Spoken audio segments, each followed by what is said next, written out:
Şimdi biliyorsunuz sıfırdan başlamak çok məsuliyyətli bir işdir. Mən böyle bak elinizdeki bir listeyle gelmişim Romanya. Eldar Hasanov təyin olunur Azərbaycan Cumhuriyetinin Romanya Böyükelçisi. Bu kadar. Sıfırdan başlayan bir insan kimi evet çok işler görmem lazımdır. Ben bugün neler elde etmişiksə burada teşekkür ederim benden çalışan ekibe, çalışan diplomatlara, bize destek veren insanlara. Tek bir insan olarak, böyükelçi olarak hiç ne gücümde değil. Hiçbir şeyi tek başıma ben yapabilmezdim. Hiçbir sonuçlar o türlü bugün var. Onları ben tek yapabilmezdim. Burada önemli bir konu var biliyorsunuz. Devletin dış politikası doğru olanda kolaydır bu işler yapmak. Tehlike ondadır ki globallaşan dünyada, değişen dünyada, problemler dolu dünyada, şimdi son zamanlarda baş verenler göz önündedir. Böyle bir durumda devletin dış politikası doğru düzgün olmalıdır.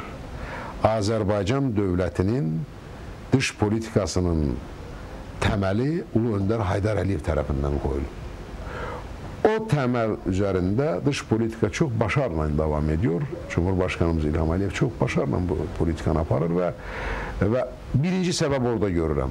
Bunun dışında yani bunun devamı kimi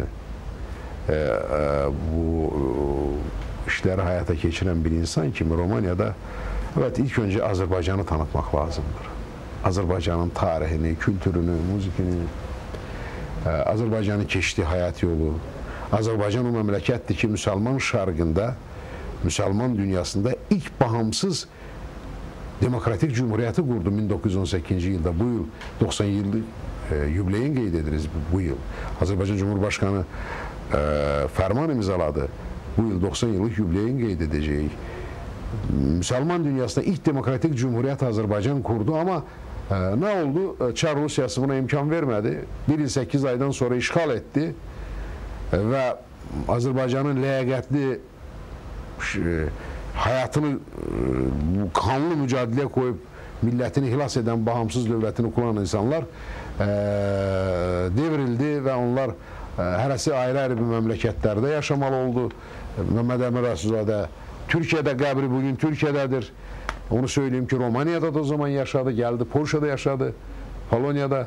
İkinci Dünya Savaşı'nda vəziyyət gərgin olanda Polonya'dan Romanya'ya geldi, Romanya yaşadı. Benim de o hayatı tədqiq edirəm, onun üzerinde araştırmalar aparıram.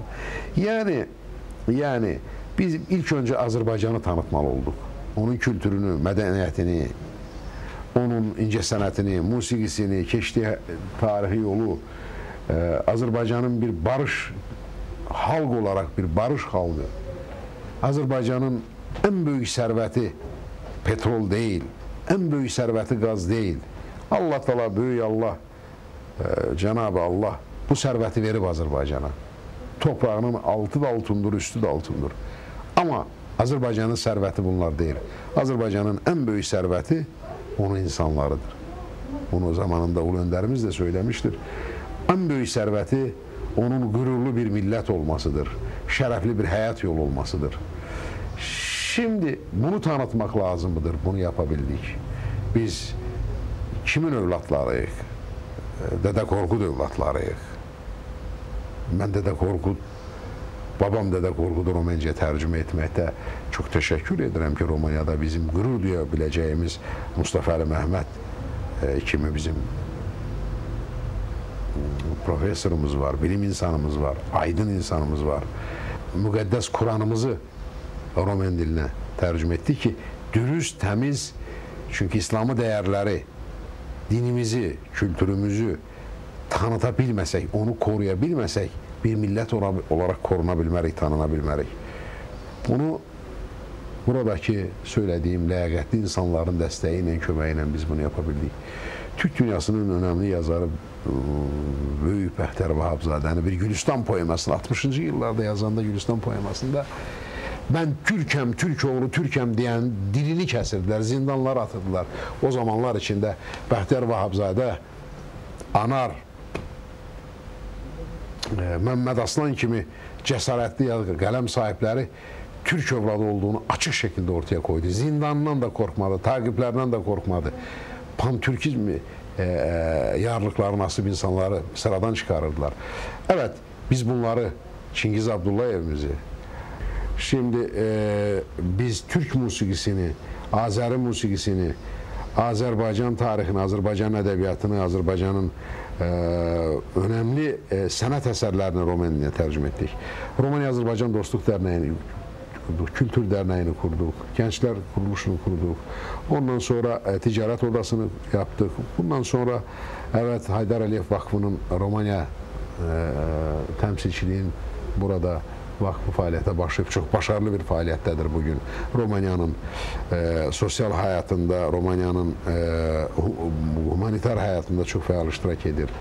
Onları da programımıza konuk almak isteriz Sayın Bey. Evet, büyük memnuniyetle, büyük memnuniyetle. Çalışmaları hakkında bizlere bilgi sunarlar. Çok büyük işler yapırlar, çok büyük işler yapırlar. Biliyorsunuz, dostluk tek bir deklarasiya, beyanatla, sözle, lafla bitmeli değil. Bu əməldə tasdik olmalıdır. Evet. Biz Azerbaycan-Romanya dostluğu bu türlüdür. Haydar Aliyev Vakfı Romanya'da faaliyete başladı. Bugün çocuklar evleri, yaşlı insanlar, evet, kimsesiz çocuklar, eski kültür monumentleri, tarihi yerlerin bərpası, bunları çok ciddi bir okullar.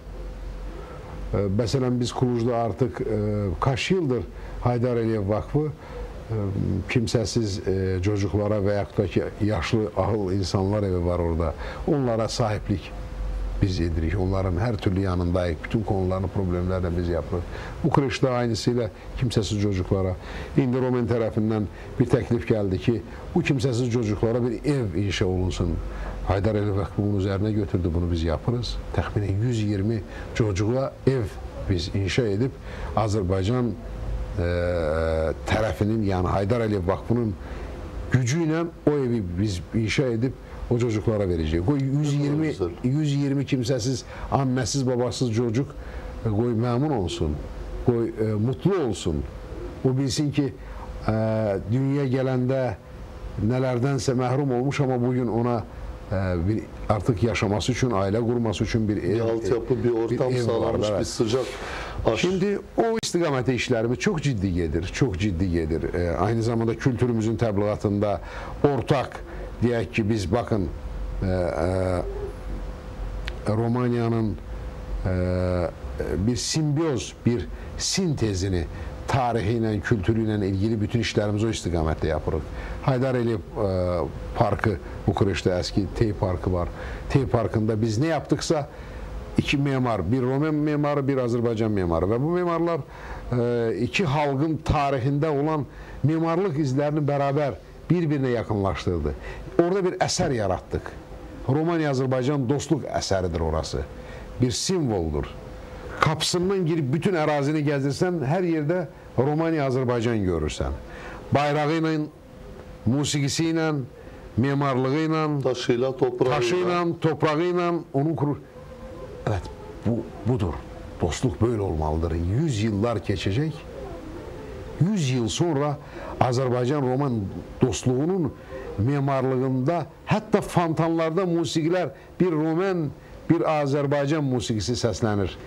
Girende, ve bu dahil olanda için de Sayın Büyükelçim, evet, her iki devletin Cumhurbaşkanının evet, açılışa katılması ve oradaki işlerin yapılması bizim Cumhurbaşkanının teşebbüsüyle oldu. 8,5 hektar, bütün hektarı biz bərpa ettik. Biz bundan kifayetlenmirik. Biz başka sosyal programlarda da iştirak edeceğiz. Başka niyetlerimiz var. Evet, Azerbaycan'ın en büyük strateji biliyorsunuz hattlarından birisi neft, gaz. Azerbaycan neft-gaz ülkesidir. Bakı, Tbilisi, Ceyhan, Bakı, Tbilisi, Erzurum, Bakı, Tbilisi, Axalkalaki, Kars, dəmir yol, Şimal-Şərq dəhlizi, nəqliyyat, yükdaşıma dəhlizi, bugün Çin'den Avrupa'ya gedən yüklərin taşınması üçün bir dəhlizin projesinin təşəbbüsü Azerbaycan olduğunun dəstəkçisi Gürcistan, Türkiyəmiz her zaman olduğu kimi bugün Romanya bu destektedir. Evet, bu konuda Azerbaycan petrol ve gazının Avrupa'ya satışı ilk önce bizim Türkiye üzerinden hayata geçirilir. Ama aynı zamanda Avrupa ülkelerden, Avrupa Birliği ülkeleriyle işbirliği konusunda Azerbaycan doğru bir seçim etti. Doğru bir seçim etti. Bu seçim Romanya üzerinden çalışma oldu. Ben burada yüksek değerlendirirəm Romanya Cumhurbaşkanı Sayın Basescu'nun milli düşüncəsinə, milli mənafeyinə, millətinə tarihi hizmət kimi dəyərləndirirəm. O ısrarlı olarak bu isteğin alternatif enerji konusunda Azerbaycan'la Xəzər dənizi ilə işbirliğinin üzerinde ciddi durdu. Yeri Karadeniz politikasıyla girdi ve aynı zamanda Karadeniz-Xəzər dəniz dostluk ilişkileri hem politik hem de ekonomik olarak alternatif enerji konusunda ülkesinin, milletinin problemini həll etmeyi hedef seçti ve buna da çok başarıyla gitti ve ben fürsətten istifadeyi kutluyorum Sayın Basescu'nu. Çünkü millete böyle hizmet etmek lazım. Hedefine yetişti. Evet, bunu Azerbaycan da aynı şekilde o dostluğa cevap verdi. O sözle yok emeliyle Azerbaycan da Avrupa Birliği ülkelerine mesela Romanya üzerinden çalışmaya karar verdi. Bu politik kararlar verildi. Sonra artık bizim temsilciliğimiz açıldı burada. Temsilciliğimiz açılandan sonra da bu istikamette işlerimiz çok hızlı gelir, ciddi gelir. Yakın zamanlar içerisinde inşallah yeni işlerin, yeni projelerin sizler şahit olacaksınız ki herkes memnun olacak. Avrupa memnun olacak. Tek Romanya yok, tek Azerbaycan yok. Avrupa ve komşu Avrupa ülkelerde memnun olabilecek bir başarılar içindeyiz şimdi. İnşallah başarılarınızın devamını diliyoruz. Sayın Büyükelçim 2006 yılında Bükreş'te Fransızca konuşanların bir etkinliği oldu. Frankofon diye. Evet. Ve Türkiye Cumhuriyeti Başbakanı Sayın Recep Tayyip Erdoğan'ın Azerbaycan ziyareti sırasında dile getirdiği bir Türk Birliği sözü vardı. Bu konudaki düşünceleriniz nedir? Şimdi Gazi Bey, biliyorsunuz burada çok yüksek değer verilmelidir Azerbaycan'la Türkiye'nin başarılarına. Hem Azerbaycan Cumhurbaşkanı Sayın İlham Aliyev hem Türkiye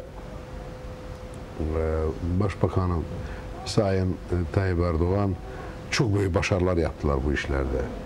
Yani dünyanın neresinde, hangi ülkesinde yaşayan Türk ve Azeri Türk'ü varsa bunların birliği, beraber sırt sırta çalışması, birbirine destek çıkması, kültürümüzü, tarihimizi, medeniyet, yaşadıkları ülkeyle dostluk ilişkilerinin kurulması. Yani bazen Türk soylu ülkelerden olan insanların birliğinden, beraberliğinden konu gedəndə maalesef kimlerse rahatsız olur bu konudan. Bu yanlış bir düşünce. Dünya değişti. Türkiye'nin ve Azerbaycan'ın diasporasının birliğinde hedef hemin diasporanın, hemin birliğin yaşadığı ülkeyle dostluk ilişkilerinin kurulması. Birinci hedef budur. İki, bizim kanı bir, tarihi bir, dili bir, dini bir olan bir millet neden bir yerde olmasın? Neden birbirinin her anında, hayatın her anında birbirine sahip çıkmasın? Bu bizim dedelerden bize kalan mirastır. Bunu korumaya borçluyuz. Babalar, dedeler bunu koydu bize, gitti. Bunlar bize bize nəsihət koyup gitmedi ki biz parçalanak, bölünek, birbirine karşı çıkak, işimizi, gücümüzü bir tarafa bırakıp, problemlerimizi bir tarafa bırakıp sadece birbirimizden uğraşak. Yanlış bir yol. Bunu bağışlamaz bize. Ne Allah bağışlar, ne dede bağışlar, ne tarih bağışlar. Bu bakımdan her iki ülkenin devleti, hükümeti çok bir ciddi tarihi kararlar verdiler. Antalya'da büyük toplantı geçirildi. Bakı'da ilk önce Türkiye-Azerbaycan Diaspora Kurultayı geçirildi. Sonra ikinci kurultayımız geçirildi. Ciddi bir kuruluş yarandı. Çok ciddi bir faaliyettedir. Avrupa Kongresi yarandı. Avrupa yani Avrupa'da yaşayan Azerilerin bir birliği yarandı. Gençler kuruluşu yarandı. Hepsi Türk kuruluşlarından sık ilişkidedir. Bu böyle olmalıdır. Ve bu birlik, bu beraberlik hangi ülkede ise o ülkenin dostluğuna ve her iki devletin politikası bu hizmet etmelidir. İki, sözsüz ki bizlərə qarşı atılan taşlara cavab verməyə bacarmalıyıq. Yəni, beyaza siyah deyənə biz beyazı anlatmalıyıq. Bunu da birlik, beraberlik içinde yapmamız lazım. Ancak o şekilde başarıya Evet, ulaşır. mesela örnek diyeyim size. Sarı Gelin qədim bir Azərbaycan şarkısıdır.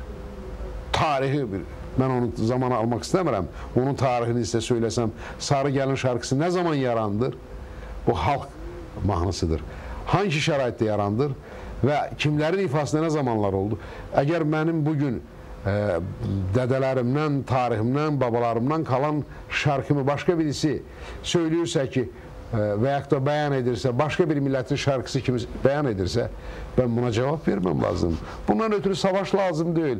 Bundan ötürü tarih lazım, edebiyat lazım, musiqiden konuşmak lazım. O musiqi tarihini anlatmam lazım. Hem bunu duyanlar anlasın, hem bunu söyleyen de utanıp desin, abi özür dileyirəm, bunu söylesin. Yani kültürlü, barış, akıllı şekilde bizim veyahut da ki milli hörəklərimiz, milli yemeklerimiz var. Benim plovum tarihten tarihe Azerbaycan plovu var, Türk kahvesi var. Ben Türk kahvesini nasıl diyebilirim ki, mesela bu örnek deyirəm, mesela deyək ki, bu Makedon kahvesidir. Evet. Yani ama, her şeyin orijinali kendi yerinde korunması lazım. Ama biliyorsunuz bazen tarihi sahtalaştırmaya meyleden insanlar var. Evet. Tarihi sahtalaştırmak, buna meyleden insanlar var. Burada da diaspora lazım ki sözün desin. Ben bunu söylemişken söyleyeyim, dikkatinize yetiştireyim ki Romanya'da başarılı bir bizim Türk toplumumuz var. Çok ləyaqətli bir Türk toplumumuz var. Milletini seven, devletini seven, bayrağını seven, tarihini, kültürüne sahip çıkabilen, Türkçülüğüyle gurur duyan insanlarımız yeterince var. Evet, aynı zamanda bu insanların, bizlerin hepsinin en önemli bir görev ondan ibaret ki Romanya, Azerbaycan, Romanya, Türkiye dostluğunu köprüsüne çevrilmeliyik. Romanya bizim en itibarlı bir dostumuzdur Avrupa'da. Bunu unutmak lazım değil. Bakın, tek bir ülkedir ki soykırımı parlamentin gündeliğine yakın bırakmadı. Uydurma bir soykırım, olmayan bir şeyi. Avrupa Birliği'ne Türkiye'nin kabulunda ilk önce destek veren ülkelerdendir. Çünkü zamanında Türkiye'de Avrupa, NATO'ya, Romanya'nın kabulü. Veyahut da Azerbaycan'la, Azerbaycan'ın toprak bütünlüğüyle ilgili Romanya'nın müqəddəs prensipidir sözünü zaman zaman Roman devleti ortaya koyup. Bu bakımdan her konuda Romanya bizim itibarlı dostumuzdur. Biz bu dostluktan da doğru değerlenmeliyik. Bu Birleşmiş Milletler'de, Avrupa Birliği'nde, Avrupa Konseyi'nde, Avrupa Şurası'nda, Karadeniz İşbirliği'nde, NATO'da her yerde bizim işbirliğimiz örnek olabilecek bir seviyededir. O bakımdan ben bir daha söyleyeyim ki bu memlekette yaşamak, çalışmak, iki ülke arasında münasibətlerde bir dostluk köprüsü olmak kendisi bir büyük bir hoşbəxtlikdir.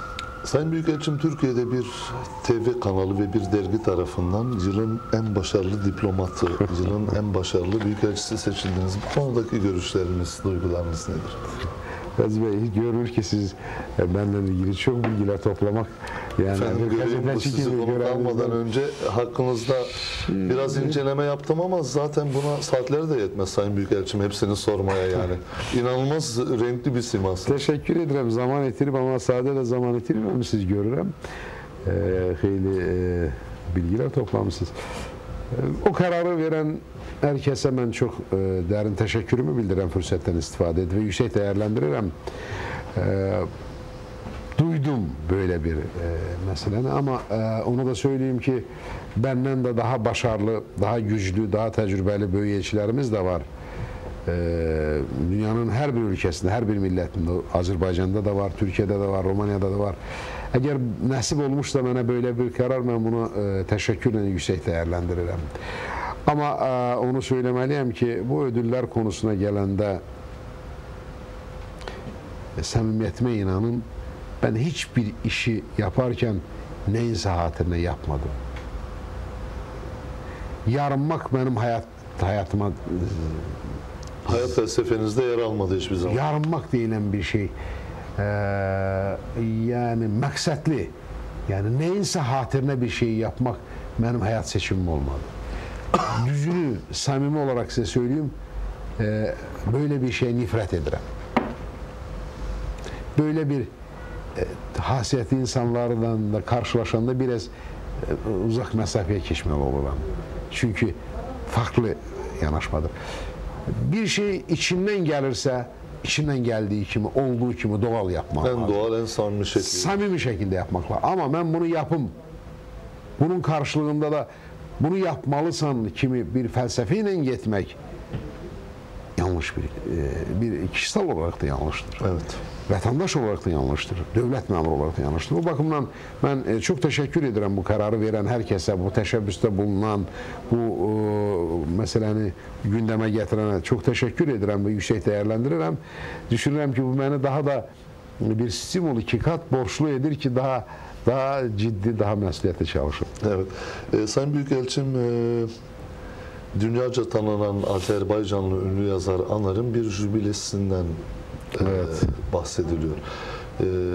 Bu konuda kısaca bilgi verir misiniz? Kimler katılıyor? Şimdi Kemal Bey'in yoksa Nazım Hikmet'in iki büyük Türk dünyasının yazarının sözüyle cevap vermek isterdim. Deyir, xoşbəxtdir, yəni mutludur o millət ki, onun yazdığını, değerini tek kendi milleti yok, başka milletler anlayır, değerlendirir. Daha çok mutlu olur onda ki, o yazdığı milletinin şuuruna hopmuş olur, onu kendisinde yaşatmış olur. Ben Azeri lehçesiyle söylüyorum. Evet. Şimdi Azerbaycan halkının en büyük zenginliği, en büyük servetlerinden biri onun dediğim insanlarıdır. Evet. Onun yazarlarıdır, onun aydınlarıdır. Anar Bey Azerbaycan aydınlık listesinde benzersiz yeri olan bir insandır. Müdürlüğünde, felsefe düşüncesinde çok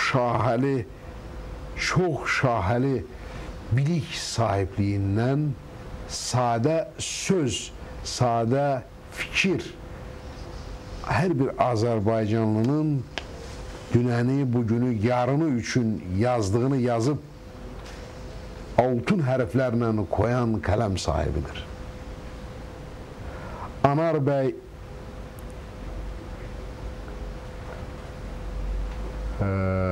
muasirliği keçmişlə, tarihi bugünlə, tarihi yarınla sintezini bağlayıp ictimai şuura həkk etmeyi bacaran nadir tek yazarlardandır. Onun Ağkoç, Karakoç kitabı, sonra hakkında başka bir kitap, mesela Sovet döneminde diktatorların hayatından bəhs ettiği Yaxşı Padşahın nağılı kitabını o zaman Moskov şehrinde Sovetler Birliği'nin başkentinde çap ettirdi. Cesaretli bir insandır. Anar Bey o ağlın, o idrakin, o savadın, o kalemin sahibi büyük Anar aynı zamanda örnek olabilecek bir vatandaştır. Anar Bey Dede Korkut filminde birkaç filmlerin müəllifidir. Bir lafı var onun orada. Bir ilavəsi var, tarih ilavəsi. Deyir ki, toprağı əkib becərməyi bacarmırsansa onu qorumağa dəyməz. Əkib becərdiyin torpağı qorumursan onu əkib becərməyə dəyməz. Yəni vətənə, torpağı onu qorumağa o türlü yanaşma. Bunu Anar kimi insan bacarar. Evet, Anar Bey'in Mart ayının 14'ünde 70 yaş tamam olur. Anar Bey Azerbaycan-Romanya Dostluk Derneği'nin kurucularından birisidir. Romanya'nın dostudur, Romanya'nı seven bir insandır. Türk soylu insanlara, Türk dünyasının altın hərflərlə tarihte benzersiz, tekrarsız listesi deyilen bir liste varsa birinci beşlikte olandır.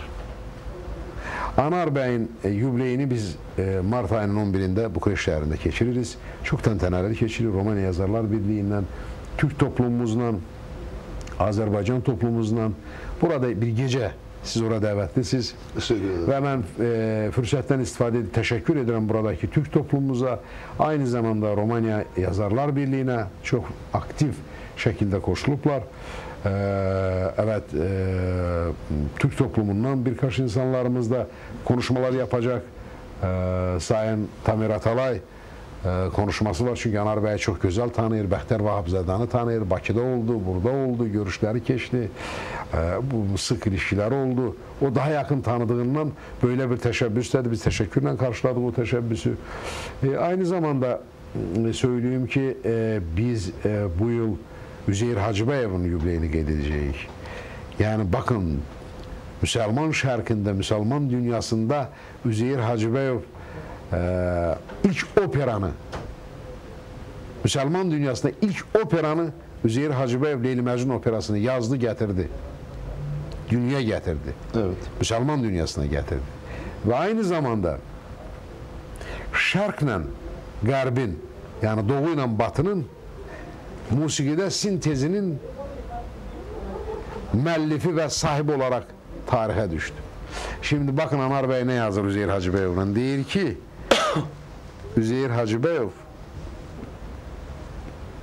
musiqide Atatürk'tür. Azerbaycan musiqisinin dünya pəncərəsində, dünya çıxışında Azerbaycan'ın Atatürk'üdür. Nasıl Ulu Önderimiz Atatürk Türk Cumhuriyeti'ni kurdu,